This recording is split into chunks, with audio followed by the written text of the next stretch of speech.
John Kennedy. It is more an effort to teach you to read your own newspapers, things that are pertinent to all those assassinations. We'll talk about them this week. We won't go back to the past. We'll start with this week's news that was in your papers pertinent to each of these assassinations.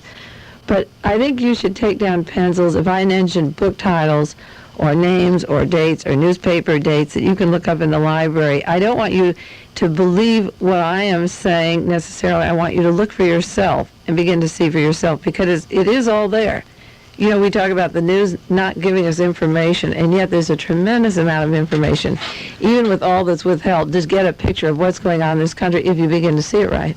Right. I know. I have a new way I read my newspaper. Really? It's surprising the number of things that you pick up that you do that I didn't ordinarily. I'll know that you're really hooked when you sit down with a scissors and a pencil and read your newspaper and a stapler. I was watching you read the your back paper page today. is always stapled to the front page, and except the Monterey Herald, they put the news from first to second page, and it always bothers me because they're back to back. But the other, the Chronicle and the Mercury, I take 6 papers a day. I used to take 8. My research, we discussed this on the first dialogue, the basic research is done from the commission hearings before the Warren Commission met in Washington. And they had hearings of 552 witnesses. And from those hearings, they wrote up what they called the Warren Report. And the first 15 volumes are witness testimony to the assassination of John Kennedy. And the last 10 volumes are exhibits, FBI reports and Secret Service reports, State Department papers. And as we said earlier, I took all of the documents that have no table of contents or index or any sense at all. They jump around from every possible place, from Oswald's grades in the 4th grade and 5th grade to State Department to Ruby and autopsies and all kinds of things. There's no order, and each volume is almost 1,000 pages of small print. So it took me 6 years to complete the research that I needed to write several books, 5 books right now, each on a different subject. But I do read the daily newspapers, because if it was a conspiracy to do these murders, then certain people got into positions of power, political power, that they wouldn't have had otherwise. So the new weekly news is very important to the assassinations. So, then in this week's news, well, this week's news, you have assassinations, but the United States becoming a second-rate nation by political blackmail? Yes. What do you mean by that? Well, what I said right away is that Oswald, I knew from, I say right away, that's like 3 years ago, knowing for sure that he had been an agent of the CIA, I knew that when he came home from the Soviet Union, he brought his wife with him, who was from Russia, and that they were meeting people in the Dallas-Fort Worth area that were important to this military coup. And the minute Oswald was killed, the Soviet Union, Pravda and Izvestia said, we knew all along he was an agent in the Soviet Union. And I feel that he had to be a double agent. If they knew he was an agent and they let him come home and meet with all these right-wing people and I don't mean it as a slur, I mean politically, they were very far right, and this is documented. He was not with communist sympathizers in the Dallas-Fort Worth area by any stretch of the imagination. One man, Max Clark, was in charge of security at Convair, an ex-FBI man in charge of security at Convair. That was the first man he called when he arrived in Fort Worth.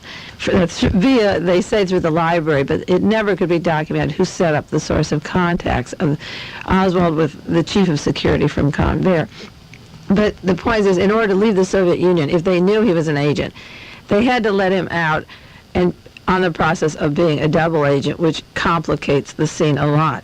But the fact remained that knowing what they did about Lee Oswald after our political assassinations, the Soviet Union could blackmail us into making us a second or third or 10th rate nation. And I have in writing to public officials all over the country letters saying that only by telling the truth about the assassination would we remain a first-rate nation, because then they would have nothing on us. And just this week in the New York Times, I just cut it out, there's a group in the United States, I've never heard of them, called the Committee to Unite America. It's a patriotic American group, and they claim the United States is in danger of becoming a second-rate power, subject to political blackmail and intimidation by the Soviet Union. And I think that's absolutely right. I don't even know of any more clear way to put it, and it was in the news this week, that they will bring us down. Blackmail, again, we got together the first time because of the Pentagon papers that were disclosed, and that was a form of blackmail, taking these secret papers and saying, now I'm going to show you what you really are. I've tried to ask you to do it intelligently. You wouldn't do it. I'm going to spill the beans. And that's in every public official we have around the world, Mr. Kissinger and Richard Helms and Spiro Agnew. And everybody had to leave and make a peace overture for the first time. All the Paris peace talks, all the conversations on peace and getting along would not work. The minute this thing spilled out, we sent these people, Melvin Laird, all of them, to every country that was important to us. And now they're talking peace. Right. So that is the... Well, if you have no secrets, you have nothing to worry about. That's right. Everything's out front. Why? That's right. You got it made. Then when it all spills out, these men went out with a flurry. And now Richard Nixon has to do a complete about-face on the China thing, that he's always had. And everybody's flabbergasted. But I'm sure that all the meetings and arrangements had to do because the Pentagon papers, what the men said in private and who's doing it and where the agents are located. There's an article in the New York Times this week that the Washington had to stop the Pentagon papers for this short period of time. Their excuse was national security, and now that Richard Helms says there were agents in strategic places, I can't believe it, that a paper that was completed in 1968 would endanger certain agents that are out now. But the point is the blackmail, the putting it on the line, will give us peace in the world. Do you want to talk next about the war study of the Soviet Journal? Well, yes. The very first time we met, and it can, for those of you that have listened to the other dialogues, I think you can appreciate some of this repetition because a lot of the things that I'm saying here are new, and they're new to your frame of reference or thought, or you felt them, but you haven't had the names or the places to back up what you really felt inside. People say, I agree with you, or this is the way we talk at home, husband and wife, and I'm getting reaction of people who, a real gut feeling, like right on, you're telling us the truth. So some of this we're going to have to repeat from time to time, and the very first time we got together, and the reason to get together was the problem of holding power. We said the name of the game was power. And once again, I'm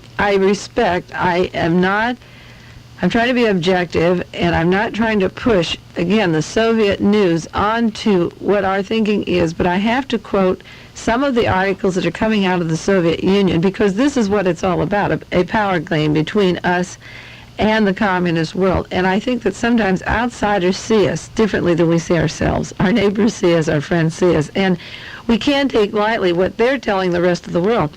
And they came out and decided that the reason the Vietnam papers, the Pentagon papers, came out at this time was that there was a power struggle in the United States between two groups. And this is what the military coup was in Dallas of '63, a power struggle between two groups. And the Russians say that the power in the United States is divided between the Eastern Seaboard, General Motors, U.S. Steel, Corning, and the large Eastern Ivy League group, and another group which they call the Vietnam sector, the nuclear rocket space sector in the military-industrial forces. Now, my research, not through the documents that I read, the 26 volumes, but because I read those documents, people brought me from the Southwest, from Texas, and I mentioned some things were brought to my home. The opinion, based upon inside information, that the Defense Intelligence Agency was central in the assassination, along with the Space Rocket Group. And Mr. Dornberger, who was a Nazi who came over from Germany with Mr. von Braun, who is vice president of Bell Aerospace in Fort Worth, Dallas area. One of his helicopter designers, Michael Payne, was the home where Lee and Maureen Oswald lived. And I have the names of the lawyers that represent all the assassination people who come in on James Ray, or even Manson, Charlie Manson, which was a political murder. We'll take one evening just on that. And all of the political murders, the same lawyers are sent from Muscle Shoals, Alabama, from the space group, or assigned from there. And the Soviet Union's remark this week, it was in your Monterey Herald, the Vietnam sector of the nuclear rocket space sector is conflicting with the Eastern Seaboard. We did say that I didn't believe how any person could run for president in the United States anymore who represented the real will of the masses, unless there was a groundswell that they do want to be represented. And I do think there was a coup in Dallas. No, there was in '63. And this study now of why the stories are breaking. You see, Robert McNamara worked with John Kennedy, and he worked with the Pentagon. But there was advice, there were tape recordings of his voice, there were studies done that he didn't even know were being done behind his back. And this is all coming out. Oh, boy. I understand, I didn't see it, but I understand Bob Considine wrote an article entitled "The Shooting of JFK, a Wild Accident?" Question mark. Yeah. A new theory, yeah. A new theory, right. I looked just briefly at the clipping that you had, and it inferred that perhaps Oswald was aiming at Conley and missed. And missed. Do you want to? Yeah. Oh, yes, that's a good question, because there's so many wild theories being thrown around, and nobody, I don't think, in the country can answer them as clearly as I can. I mean, that's not very modest, but I have done my research, and I think we can go into this, and we can also go into why is it coming up now. You see, we've done 3 dialogues here over a 4-week period, and there's been a lot of time and a lot of ripples. This is a large strategic military base, the whole peninsula, with Fort Ord and the Language School and the Navy Postgraduate School and the Kashawa Telestar. And there are people monitoring all these programs, and these things go east. And we discussed how I had sent that newsletter out to congressmen in 1970, January 1970, and Richard Russell met and gave his press interview. I never thought Oswald did it alone. He was answering me, and last week Richard Nixon made reference and stood in front of the National Archives, and we had just had broadcasts the week before on the National Archives and opening the archives. All of a sudden, Bob Considine on a national column is blaming all the assassination people who are working. He refers to them as the nutty nuts, the mercenaries, the kooks, the assortment of kooks, lonely and fanciful, the crazy people who follow the dead, the bodies, and people like Mark Lane who make a buck out of the murder. Let me say, I've worked 7 years and I've spent $5,000 or $6,000 of my own. We haven't made a buck. Everything we do is free. I mean, it's unreal. So now Bob Considine wants to assure you in one quick blow that Oswald is still the lone assassin, that he didn't want President Kennedy. He was really shooting at Conley. Oswald went into the Marines. He was an agent. He worked in the Soviet Union. And we, showing our anger with him because we couldn't give him a promotion, he had a discharge from the Marines, which is in the 26 volumes of photograph, an honorable discharge. So when he went to the Soviet Union and said, I'm going to live over there and give them my radar secrets, the Navy said, or Marines said, we're going to take it and make it a dishonorable discharge. When Oswald came home, he was ready to go to the University of Texas right after the assassination the next semester and get back to his academic life, and he would be the decoy and be arrested, and then there'd be no evidence, and he'd be off and on his way. It didn't work out that way, and he turned into a patsy. But he did write to Governor Conley, and he had correspondence with Governor Conley. I want my discharge changed from dishonorable to honorable.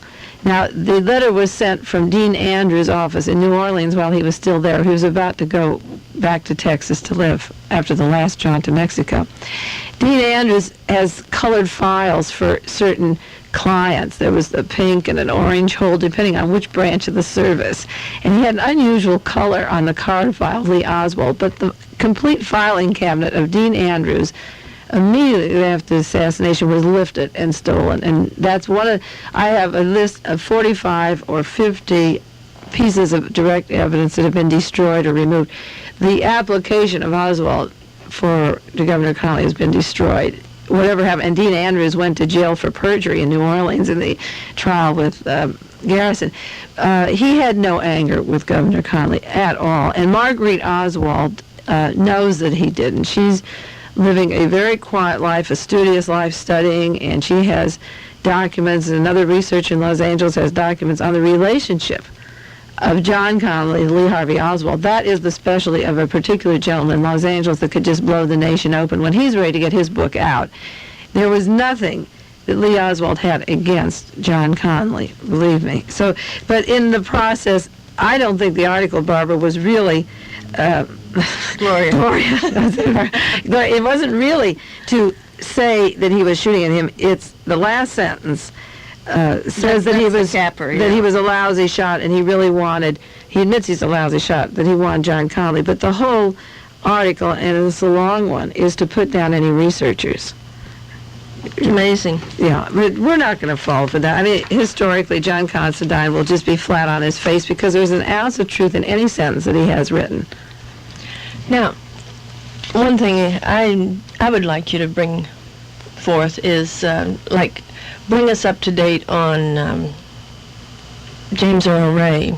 Yeah, I think the alleged the alleged assassin. assassinated of Martin Luther King. You see, each week for the last 3 weeks, we've talked about what's in the news. The format is really what is in the news this week, like the Russian papers about blackmail and the balance of power in the country, or James Ray or the John Kennedy. And we'll go through these things. Each week there is something happening, and it's very important.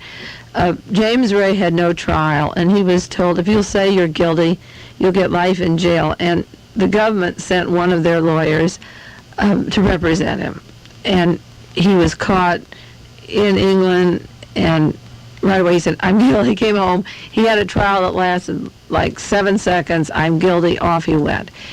He did say to Mr. Huey, the writer, he sent out some letters implicating a conspiracy, and that was the end of that breath. And Ray has been he's been working with Bud Fensterwald in Washington and other attorneys, wanting to tell what happened at the time of Martin Luther King's death and who did it and who gave him his money and so forth. And it's a pretty heavy trip where he got the money, and other researchers have told me I know all about that.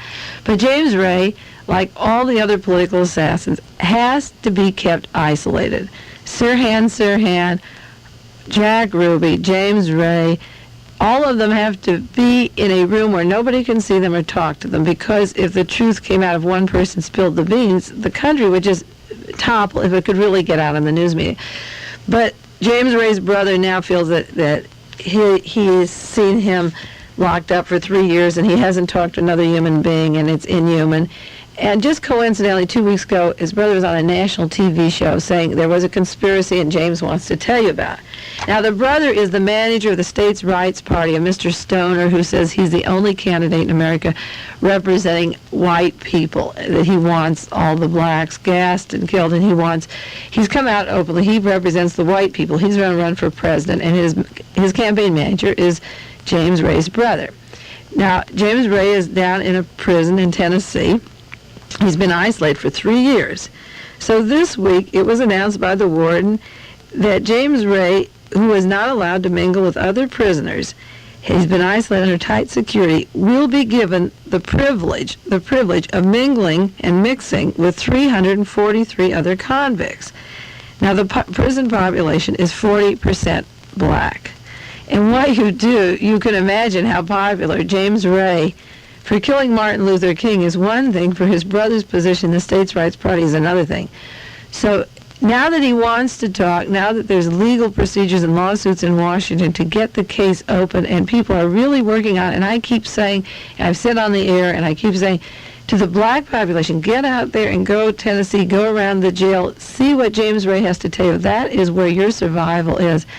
Well, by putting him out there, it's like a gladiator at the Roman Colosseum.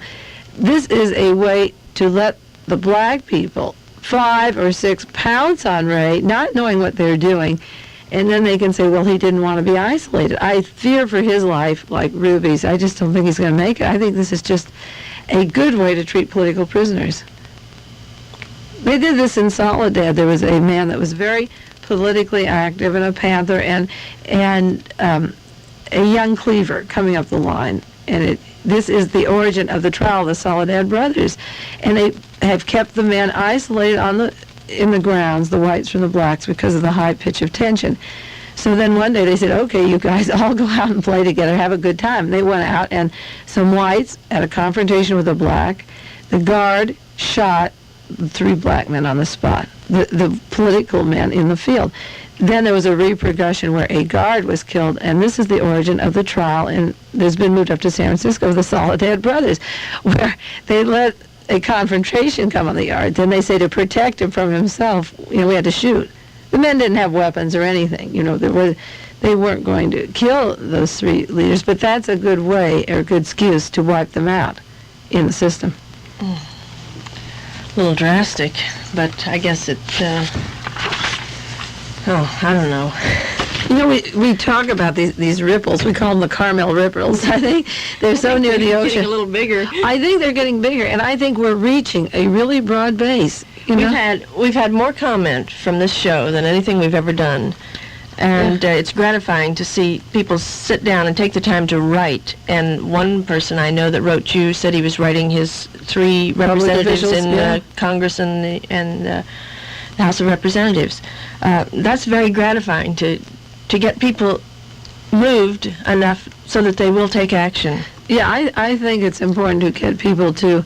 I really would appreciate, all of you, whoever your congressman is, and we've gone to this before, or your public officials, explain that here is this person that has done these research on all of these people, and the converging points, the attorneys, the power structure, the people representing them, and the associations they've had, where they've met, how they move. There's so many similarities crossing through that it should come to the national attention. I know it's going to, Gloria. We did a far-out show in San Francisco this weekend for hours and talked, and the calls came in and the responses, and I think the Carmel ripples, it all started here, but things like this Ray case, putting him out now in the field, you'll watch how I predict in my own home, and now I'm going to share it with you. History in the making. I can write to Robert Kennedy and say, go down to Dallas, Ruby just went into a hospital and he's going to die now. Go down and see him because your life is dependent upon what Ruby knows. And he was skiing up at Aspen Christmas holidays and didn't go down, and Ruby was dead January the 2nd, right after the Christmas holidays, and he was dead. And we'll predict, this is one of the things that I'm going to do with you like I do. I read the papers and I predict trouble for James Ray in Tennessee now. And nobody can say the system killed him because they say he wanted to get out of his cell. So he isn't wanting to talk to the 40% of the blacks down there. He wants his lawyers to get him into a court so he can tell what's happening. But if he wants to see somebody... Do you think that day will ever come? No. Well, I shouldn't say that. That's why we're here, isn't it? Right. We can't have that thought. Shall we move to Bobby Kennedy now? Yeah, well, for 3 weeks we've talked about Bobby Kennedy. It's absolutely fascinating in San Francisco to talk on the air because I could tell them how the San Jose Mercury and the Monterey Herald carried articles on Robert Kennedy and the lawsuits in Los Angeles with the double guns and the gun that was thrown away, the one that the bullets matched in Robert Kennedy and 2 people in the Ambassador. That gun has been thrown away by the police department right after Robert Kennedy's murder. And people in San Francisco were just totally unaware of a lot of these things happening because the Chronicle just isn't covering those stories. But we've been talking for 3 weeks about the Barbara Blair assertion that Mr. Dwayne Wolfer is not fit to be the criminologist in Los Angeles, that he tampers with evidence, aids the prosecution, and doesn't come forth. So as we talk about Bobby Kennedy, the news break, the suit against Evelyn Younger, our Attorney General, and Mary Orty, who wants to run for president, the news break of the lawsuits in Los Angeles should have taken Lifetime Newsweek. The mishandling of the weapons, it should have taken the country by storm. You would think that would have just canceled out everything else. It's even on the AP and the UP wire. But no, when I opened Time magazine this week, I was anxious to see, are they covering the Bobby Kennedy? There's a picture of Bobby Kennedy on the floor of the Ambassador Hotel. And instead of putting it under news or political news or assassination department, which they could have, they have an article under behavior. And the title of the article is "The Victim Guilty." A psychologist, Richard Evans, in Houston, Texas, said that the victims of political assassinations are seeking assassins, that they're guilty of searching out assassins, that they shape crimes.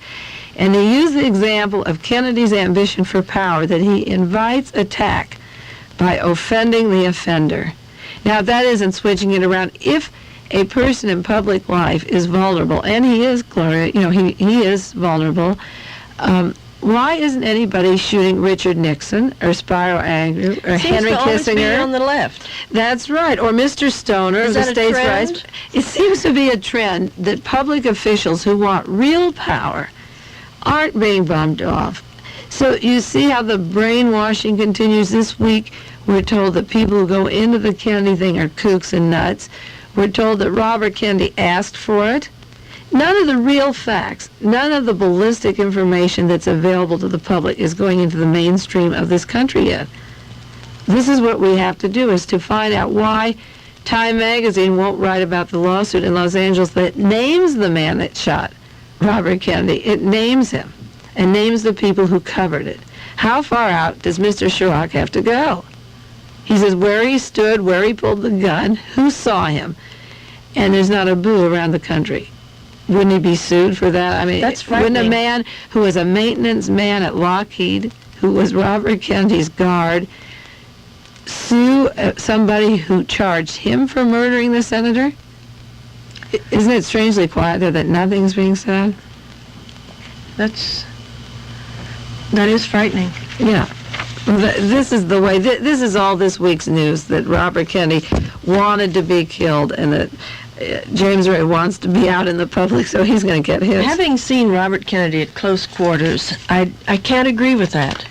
Well, I think that what he was doing, if he didn't want the escalation of the war and he was working with minorities and he was taking an unpopular position, you stand a chance that people won't like you or even that they'll kill you. But when you get 20 or 30, 50 deaths down the line that are always the same kind of thinking that represent the will of the majority instead of a handful of people, you can't really say, these people don't even have power yet.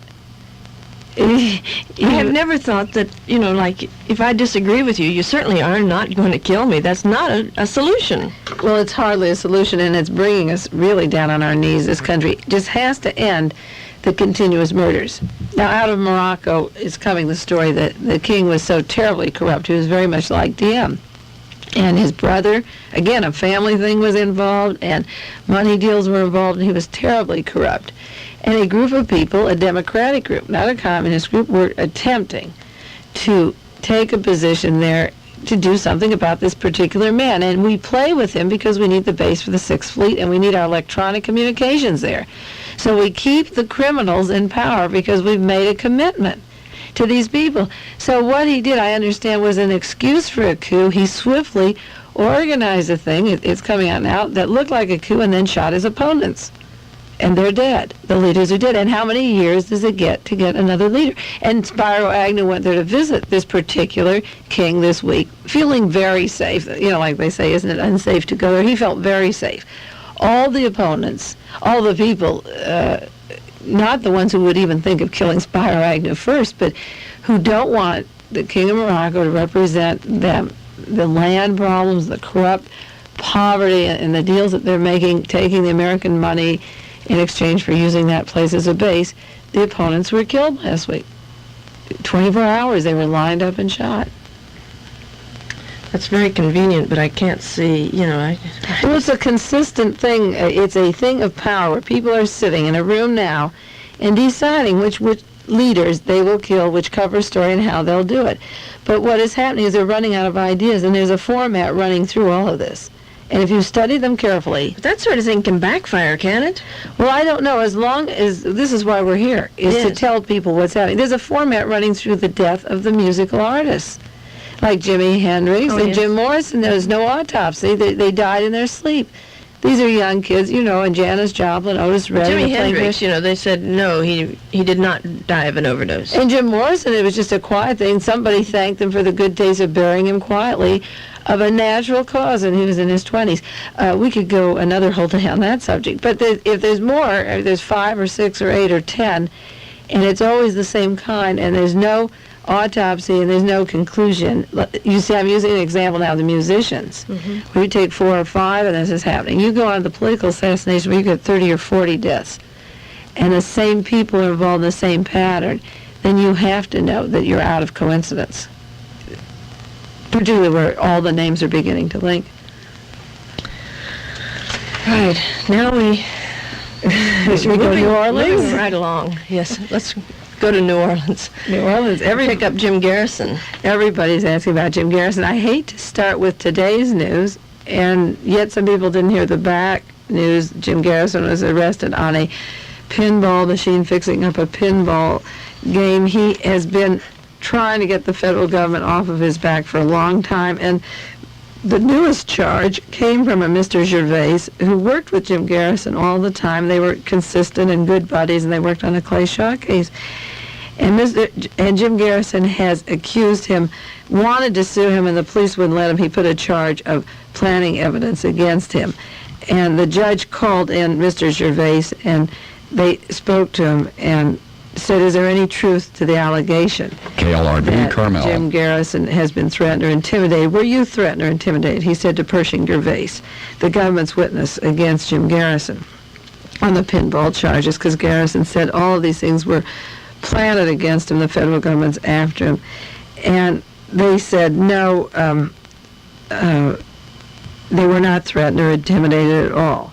They said that Mr. Gervais was introduced through an Internal Revenue Service agent in July 1970 to a Mr. Ball, and Gervais agreed to cooperate with the government in their investigation.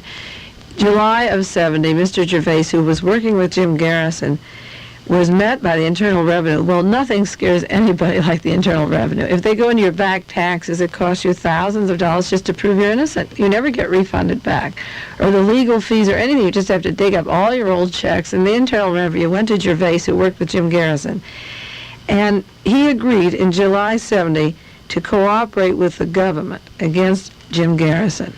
Gervais said, when you come up with nothing, we'll work together. They had come up with nothing against Jim Garrison. And he said, this is the quote, when you come up with nothing, then we'll work together.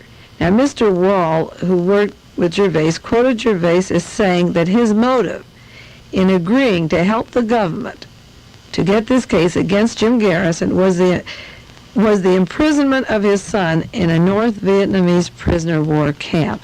Now, I'm quoting the New Orleans State's item, which I take every day. It's dated Friday, July the 9th, 1971. Mr. Gervais agreed to help the government in their case against Jim Garrison because of his motive was the imprisonment of his son in a North Vietnamese camp.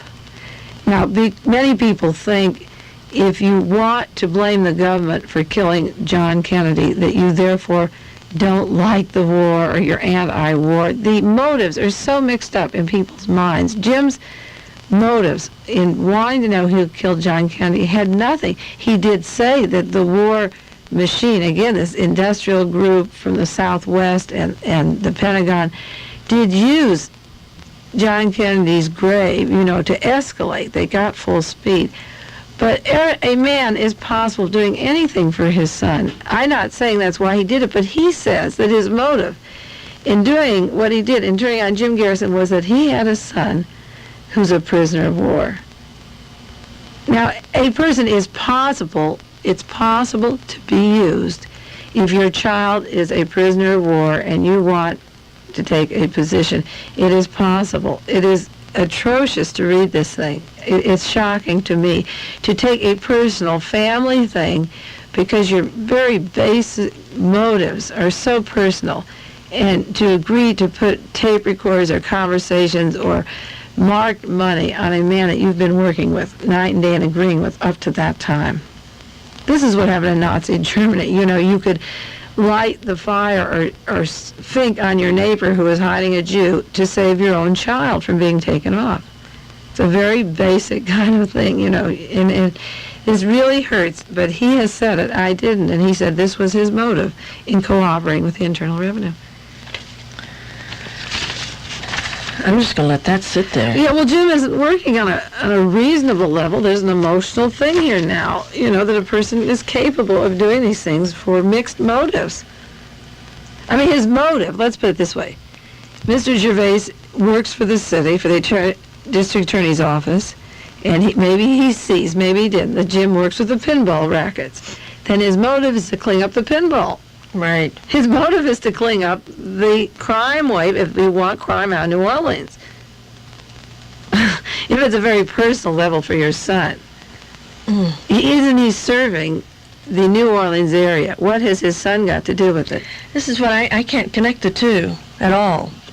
Well, this is the whole thing, that it's very confusing to people why Jim Garrison is in trouble now, or why people are trying to implicate his name, because all the charges are out against him that he's been up to some hanky-panky in New Orleans to break his credibility. When he corresponds with a charge and says, you lied, you planted, you know you did this or that, I'm suing you for arrest, the judge has a ruling you can't arrest them because they arrested you first. And it was thrown out. So there's where Jim sits right now, Jim Garrison. And I guess the minds of America will have to believe that he isn't credible. That how can he handle this? How, when evidence comes in the otherwise, like I read to you, it's only in the New Orleans paper. It seems to me that it's just too late, you know. Lord, don't say that. No, I don't mean giving up hope too late. Yeah. You know, like they're doing this a little late. Aren't they trying to break down his credibility? No, they've done a good job. You know, I think at least 30 people have asked me about books, or I mentioned his book, and the bookstores don't want to carry it. And in the San Francisco area, I mentioned a book by Jim Garrison called Heritage of Stone, and people didn't even know it was out. And these are people that are listening to the program because they're knowledgeable at a certain base to begin with. And there's no advertising of the book. There's no promotion. It's selling. But it isn't late to try and break him down. It's never late. Even Martin Luther King, you know, after he was dead, they tried to smear him and say that he was chasing with other women and break him down. In fact, I brought in, you know, I don't know how many people in this country are aware of a book by John Williams called The Man Who Cried I Am. And it was a novel, but it was a very serious novel, and it was about a plan called the King Alfred Plan to exterminate all blacks in this country. And it was supposed to be based upon a document sneaked out of the government like the Pentagon Papers.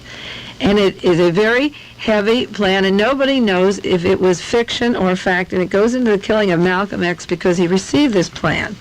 And I have copies of the King Alfred Plan, and it was in the novel, but you don't really know whether John Williams made it up to warn black people that we're in trouble or not. But I pulled out the plan this week apropos of something. Sammy Davis Jr. was photographed with Richard Nixon taking a new role in the government. He has been positioned on the National Advisory Council on Economic Opportunity. And there's a picture with Richard Nixon. Well, about 2 months ago on Black Journal, I saw Sammy Davis, and he said he had done the Uncle Sam trip, the white trip. He had been with the mafia type in Vegas. He had married the white woman, and he wanted to help his brothers. He realized that they were in trouble in this country, and he was going to change his whole image and do his own thing and come forward now and try to help the black people where it was really at, because he realized now so many people have been killed and put under that he wanted to identify with where they had been and where they're going. Well, the King Alfred Plan mentions, among other things, and I bring this up now because it has to do with smearing Garrison. It says the plan under the Justice Department mentions that we will have dossiers compiled on the leaders of all the organizations, and it lists 12 of them, black organizations in the country. And they will be studied in Washington. And in this, much will be contained in these dossiers, and our threat to reveal that material has considerably held in check the activities of some of their leaders. Leaders who do not have such usable material in their dossiers have been approached to take government posts, mostly as ambassadors or primarily in African countries. Now, what the plan says, they would eliminate a lot of the black leaders, and the others they keep dossiers on. And I'm sure they had dossiers on Martin Luther King, because as soon as he was dead, J. Edgar Hoover had all of his extramarital activities. But then Martin Luther King took this big break and went international. He was national and was reaching out to other shores. He wasn't afraid of the blackmail. But even after death, it wasn't too late, because every time you read about Martin Luther King, it's about those extramarital activities. It's constantly in the news. And maybe when I mention that, you people will read your papers differently and see what is happening. So even after death, they smear. They smear Robert Kennedy and his extramarital activities, that was in the news recently, and we'll go into that. That's another whole day's talk. And interesting, too, because, again, blackmail keeps public officials, I said that the blackmail on Robert Kennedy's activities kept the Kennedy family from really going into who killed John Kennedy. And eventually, these blackmails, if they keep the people quiet, they still kill them anyway. So Garrison, they will smear him to the grave and thereafter. So it's never too late. His name is not so recognized in this country that people don't believe the smears yet. They believe the smears more than the way he served the country. It's hard to believe that. Did you know about the King Alfred plan? No, I did not. You've never read it? No, but I would. I'll make a copy of it. Do you want a copy? Yes. I'll get one made for you. It's if any of you want to go to a public library, John Williams, The Man Who Cried I Am, it's in the back part of the book, the last 20 pages of the book, has a copy. The whole book is a novel about a man working in the State Department in Europe who gets a hold of this plan, and the final solution is the vaporization. They refer to the blacks as objects, and the final solution is the vaporization of these objects. This is real, but because we put in the realm of fiction question mark, but as I see these black leaders taking certain positions, when they have openly stated another way, I think they're being used. The plan may still be in effect. So that takes care of Jim Garrison, Gloria. Right. Let's, before we finish tonight, I do want to talk about Ted Kennedy. Oh, yeah. And I see you have an article there entitled 2 Years After Chappaquiddick.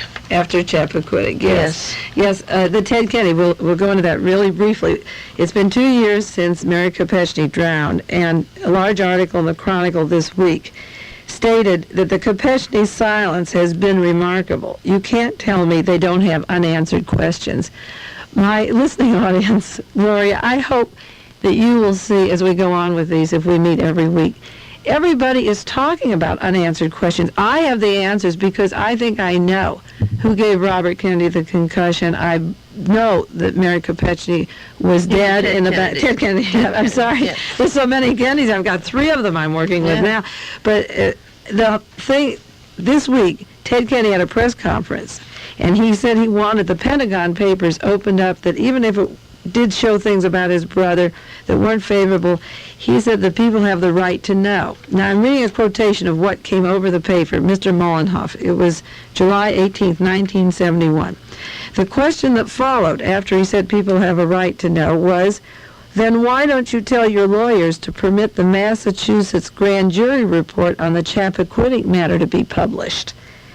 One man asked, referring to the investigation which resulted in the drowning of a young woman. Now, I have a copy of the total inquest of that hearing, the investigation into it. But the grand jury report that preceded it, because the judge says there's something wrong there. They had first a grand jury report that required the inquest. The inquest is public. The grand jury is not. Then it said the serious, confident smile that usually plays around Kennedy's face vanished. Stunned, he turned white. His jaw froze. He stood there for a moment and simply turned and walked out without trying to answer. A pulse settled over the room, and the students started buzzing.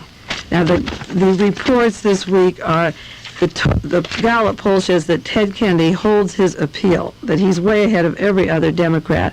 But when he talks about the people's right to know, he is holding up a grand jury report. Is he trying to blackmail the people who framed him? And he knows he was framed in that accident thing. The thing was not to kill another Kennedy because the nation could possibly break open, but to damage his credibility as a running mate against Richard Nixon. He cannot live and play that blackmail game any more than Robert Kennedy could. People called in San Francisco. Somebody wanted to know, and I'm asked over and over again about the Kennedy family. Why are you doing this if they're not? And I say, I'm not Ethel Kennedy or Rose Kennedy or any of those Kennedys. I couldn't get into their heads and give you any reason except that he's hiding something. And we as citizens have a right to know. If somebody turns him over, if they want to run him away as a candidate, we want to know. We want to know if they're the same people that killed the other 2 Kennedys. He may use this as a leverage for his being nominated as president. But again, he'll be killed and we'll end up with Henry Jackson or Spiro Agnew. And we don't want that. He's putting us into that position right now. And we want to know what happened to Chappaquiddick. He said we have a right to know. So that's the assassination. If you take each week, like we will be doing, and I think for the people that listen, if you read your papers, there's articles on the Robert Kennedy case in Los Angeles, and on Sirhan, and on James Ray, Chappaquiddick, James Garrison. These are far from dead issues. We don't have enough time to go into the implications of how it's affecting foreign policy today. We'll do more next week. But they're far from dead issues, Gloria. You know that. That's why we're here. Definitely. Yeah. I think we still have a little time, May. Do you want to just hit lightly A little news on in general? a little news in general, or do you want to wait and take Watson up, Manson and Watson up a little later, or? Yes, someday I would like to talk seriously for one whole program on the Charlie Manson murder, because it was a political murder. And it was, this young boy, Tex Watson, was one of the brightest boys in the Texas school system. And he was a regular churchgoer, and he was an athlete with a high school record that broke all records in the state of Texas. And Charlie Watson was the man who killed everybody in the house at Sharon Tate's house. And he says he did. And he was the one who knifed all these people. He's going to say the girls didn't do it. He hasn't come to a trial. Charlie Manson has been found guilty through a trial that cost Los Angeles $1 million. Charlie Manson has been found guilty of masterminding the Sharon Tate murders, and the man who did the actual stabbings and the killings, the church boy, the American image of the student, the religious boy, the fair-haired establishment boy, did all the killings. And Charlie Manson was approached when he was a prisoner, and we talked like this on another program, while he was at Treasure Island and still a prisoner, most of his life he's been in jails. He was approached by an attorney who was involved in the Sirhan case. Charlie Manson, after being in jails the majority of his years, had a big van. He picked up chicks. He lived off the hog for 17 months. He had credit cards coming down the state using gasoline. Nobody has told us who gave him credit cards. He's never been arrested for stealing. And he has fed this gang and housed them one way or another and had shelter. And my research always goes back to who is paying for these trips. Who bought him that bus? Who pays for the chicks' clothes or the food or the just transportation? He was never in all this thing apprehended for. Neither was Oswald. No jail record, never arrested. Of having these credit cards, who gave him the bread? When we know who paid his gasoline on his bus, it will tie in with Tex Watson in Texas. And Manson has been given the death penalty. And now the trial's going to come up for our honor student. He was an athlete, as I say, and the sign of a pioneer ranching family. Handsome, wealthy, and respected. This is out of the San Jose Mercury Sunday, July 18th. And Charlie Watson will describe that the girls only held the 7 people down. Oh, wasn't Tex Watson declared unfit to stand trial? Well, Tex Watson was healthy. He was flipped off to Texas, where his cousin was in charge of the jail. He was protected by his family. The whole Manson trial went on out here with the girls and Manson. Watson was strong, virile, young, nothing, gung-ho, and good shape. The minute Manson was declared guilty and somebody said, well, Charlie Watson did the killing, let's get him to trial, there was a big extradition thing, and they weren't going to bring him out here. There was a hassle whether to bring him out or not bring him out, and this was lengthy. Finally, Reagan used up all of his extradition powers, he wasn't working to get him here, but it was all used up. The state Supreme Court says, no, he has to stand trial. So he arrived in Los Angeles, and 1 week later he was a vegetable. The articles were he was in a uterine position, he was rolled up like an infantile fetal position. He had lost lots of weight. He wasn't waking up. He was too sick. All of a sudden, he did well in Texas. He wasn't lying in that fetal position in Texas. But when he came to California, it turned him into a fetus for 1 week. Now he's on his feet, and he's going to use an approach that he was programmed for murder. That might take a whole program. Well, I suggest that the legal authorities find out who paid the gasoline for the van, and then maybe that person programmed him. But Charlie wasn't working, so how could he buy the gas? he didn't steal. Okay, May, I think that's about it for today. I think that's it. Another good one, I think. And we'll do it this time next week. Okay? Okay.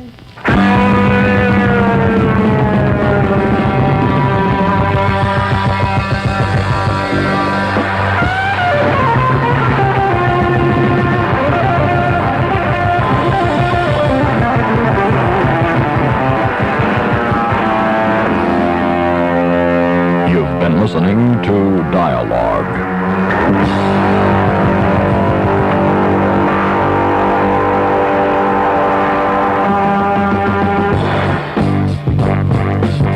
Dialogue is a presentation of the Public Affairs and Special Events Department of KLRB News.